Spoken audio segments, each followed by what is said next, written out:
Hello, fellow traders. 'Tis I, the Rumpled One, coming to you on Sunday, December the 13th. The year's 2020. Let's talk trading. It's time for the weekly open and gap. And the disclaimer says these videos are for educational purposes only.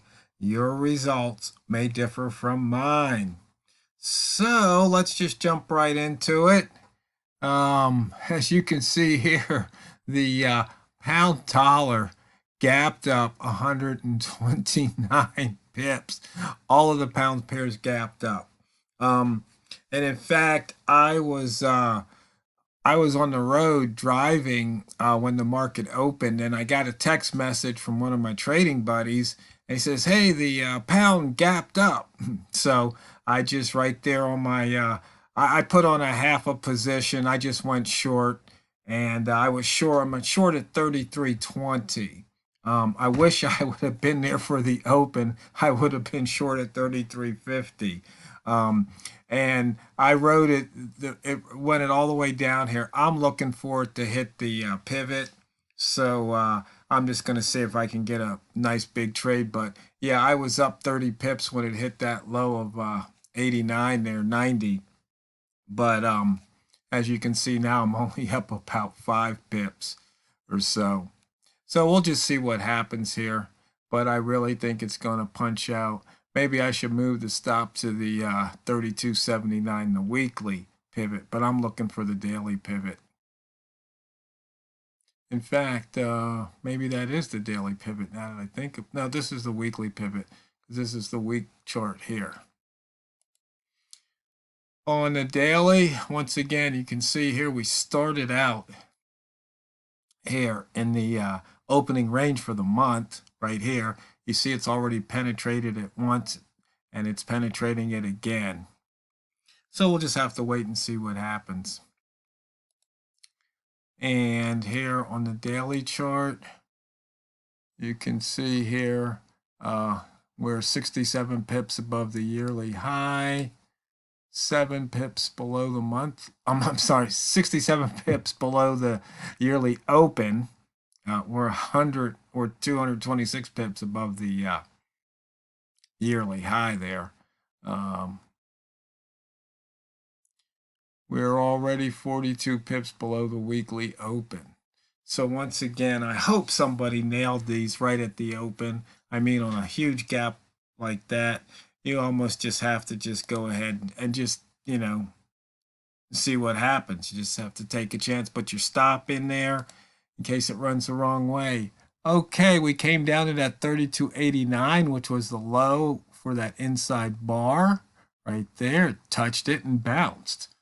I mean, that's actually it penetrated, it looks like by a point, and then it bounced. And there's some inside bar action you can see here on the daily. There's some here on the weekly, and there's a few on the monthly. Range is still small, 68 pips on the pound. Dollar right here, still small range. But it's interesting. It opened outside the wick zone, came into the wick zone. I'm expecting it to come out of the wick zone to the downside because it needs to come down here and fill this gap. Doesn't need to, but I think it will. Here's that pivot, 32, call it 32.28 on the daily. So I think I put my target around 35 or something because I don't like to put it right on top because I hate to miss it by about 5 pips. So usually I try and get within that 5 to 10 pip range. And as you can see, price is moving the other way right now, being a little obstinate. It's probably trying to wiggle me out.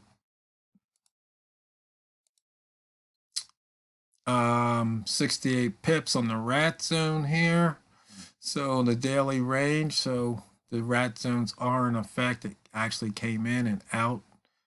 It's already done it once. And it's come in and out a second time. Let's just see what happens. Weekly pivot, 132.79. Daily pivot down here. Can't even see it on that chart. Where was it? 132, call it 28. Let's see, I guess maybe if I spread it out. Monthly pivot, we've already hit that once. So let's look to take out that weekly pivot. And there's your daily, there's your weekly, and there's your monthly.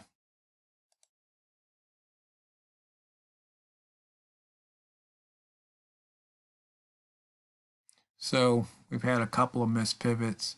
This week is still open, so we'll just wait and see what happens. It's only missed by 10 pips. So I think it's going to come back down and retest that. I could be wrong. We'll just have to wait and see what happens. Wick zone started out, came in, came out, back in. Let's see if it comes back down to here. And the ranges here, monthly range, 405 pips. We haven't really changed much from Friday. Not really that much of a difference here.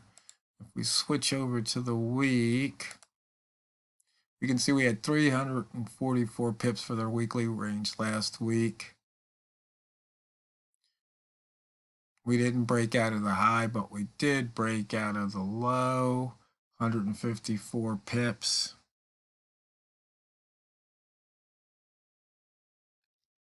And for you rat zone traders, you can see 44 pips out of the upper rat zone, 24 pips out of the lower rat zone. Because on the first day, of course, this is the weekly rat zone too.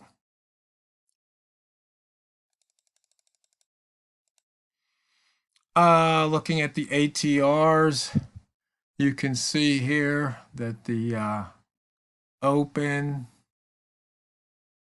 minus 1/2 of the ATR almost hit it, nailed it perfectly. So that's where this one indicator modification came in here.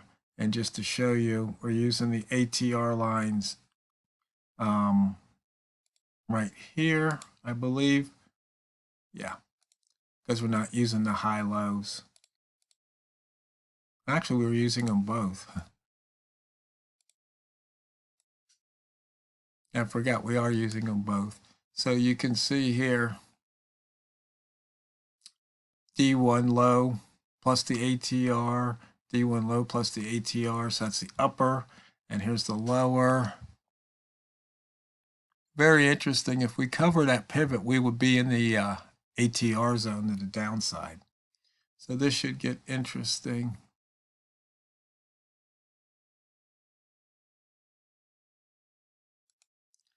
On the H1, let's see, we 8. So if you took that wall mall, but this is outside of the time, the wall mall time, so this really wouldn't have been a valid wall mall trade.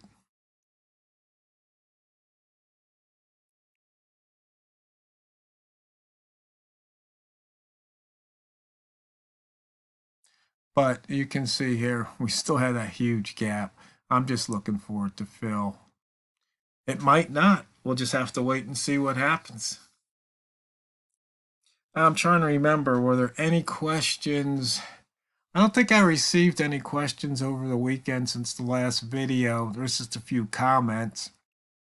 Those of you who are asking about the donational indicators, no, the 2020s do not include all the previous ones. Each year is separate, so each year requires separate donation. But with the 2020s, you get the 2017 dashboard because I have not made that one major modification. Plus, I probably shouldn't have, I should have probably just named it the TRO dashboard, because if I change it, then you've got to go in and change all your templates to reference the new indicator. So I kind of didn't want to mess people up because there are a lot of people using the dashboard. And if I were to put that change in, you guys might not like me too much. So, but anyway, let me think. Was there any other questions? Oh, somebody wanted me to do a modification to, I think it might have been TROHL5 or something. And I said, for what they wanted, it's just like all you have to do is load up multiple copies, just change the indicator tag for each version of the indicator or each instance of the indicator that you want to run. It's not that difficult. Interesting, prices kind of stalling here. You can see there was here, now it's kind of doing what we like to call boxing. But I'm still looking at this gap that needs to be filled. I can't help it. I see a gap like that, I salivate. I'm just upset with myself. I probably, before I got on the road, I probably should have looked or pulled over or something right around 2 o'clock my time just to see that, because these are those type of gaps. It's just like, I mean, they're from the 3350 all the way down to the double O. Could have put that would have been an easy 50 pip trade there. Just that would have been a look ma no hands type of trade. Really, really easy to do, simple to do. Just put your stop loss somewhere up here and hope price doesn't spike. What I'm hoping for, maybe you'll get a spike and I'll get triggered out when it goes down to fill that pivot point. But we'll just have to wait and see. Hopefully it doesn't come up to the 40 range at launch. Actually, it could come down to this 40 range and launch, now that I think about it. So anyway, that's it for the weekly open. What are we going to talk about this week? I'm not really sure. We pretty much talked about preserving capital. I think we covered all the bases, preserving your wins, when your profit, which is something it's hard to do when you're driving. You're not supposed to be using your cell phone, but basically getting in at 20, I was up 30 pips, but I had a TP down here. I didn't have access to a trailing stop or anything, but I probably, hindsight, should have been out probably somewhere around 95 or the double O and just taken the 20 pips off the table and been happy. But that's hindsight. We don't do Harry hindsight. We do Larry live trade or Danny dynamic or whatever. Okay. I think that's about it. Looking forward. I hope everybody had a fun and safe weekend. And I look forward to you watching the videos for the rest of the week. So, fellow traders, just remember when you sit down to your platform, it's not what you trade, it's how you trade it. So go out there and drain the banks. This is TheRumpledOne. Over and out.